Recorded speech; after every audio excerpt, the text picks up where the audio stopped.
নমস্কার সাকিবিয়ানরা, চলে এসেছি আরও একটি গুরুত্বপূর্ণ আপডেট নিয়ে ভাই।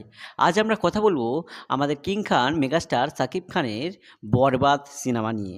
ভাই, অনেকেই বলছে বরবাদ সিনেমাটা নাকি তুফান সিনেমা, প্রিয়তমা সিনেমার মতো অতটা হাইপ তুলতে পারবে না। তুফান সিনেমা এবং প্রিয়তমা সিনেমা যে হাইপটা তুলেছে তার থেকে নাকি অনেক ডাউন হবে, এমনকি সাকিব খান স্যারের কেরিয়ারে নাকি একটা আবার কালো দিন ঘনিয়ে আসতে চলেছে, অন্ধকার দিন ঘনিয়ে আসতে চলেছে এই সিনেমাটা করার মাধ্যমে। একটা কথা আপনাদেরকে শুনিয়ে রাখি, আমাদের কিং খান মেগাস্টার সাকিব খান এখন ভালো গল্প ছাড়া কিন্তু সিনেমা করবেন না, তিনি এমনটাই জানিয়েছিলেন। আর তিনি মুম্বাইয়েও পাড়ি দিতে যাচ্ছেন বরবাদ সিনেমার শ্যুটিংয়ের জন্য। ভাই, তিনি জানিয়েছেন বরবাদ সিনেমাটি অনেক বড় বাজেটের যৌথ প্রযোজনার সিনেমা হতে চলেছে এবং বরবাদ সিনেমাটি নাকি তুফান প্রিয়তমাকে ছাড়িয়ে যাবে, এমনটাই আশাবাদী আমাদের আত্মবিশ্বাসী কিং খান মেগাস্টার সাকিব খান স্যার। ভাই, অবশ্যই বরবাদ সিনেমাটিতে নতুন কিছু ঝলক, নতুন কিছু চমক আমাদের কিং খান মেগাস্টার সাকিব খান স্যার দেখাতে চলেছেন।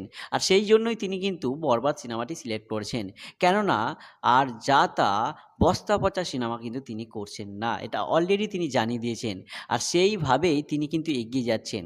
একবার প্রিয়তমা, তারপরে রাজকুমার, এবারে তুফান, তারপরে বরবাদ এবং নেক্সটে তার আরও অনেক সিনেমা। তাই যারা বলছেন যে নতুন পরিচালক এখনও নাকি যিনি সিনেমাতে এন্ট্রি করেননি, যিনি এখন নাটক পরিচালনা করছেন, সেই পরিচালকই নাকি বরবাদ সিনেমার পরিচালনা করছেন, সেক্ষেত্রে বরবাদ সিনেমাটা হয়তো কিছু ক্ষেত্রে একটু একঘেয়েমি হয়ে থাকতে পারে।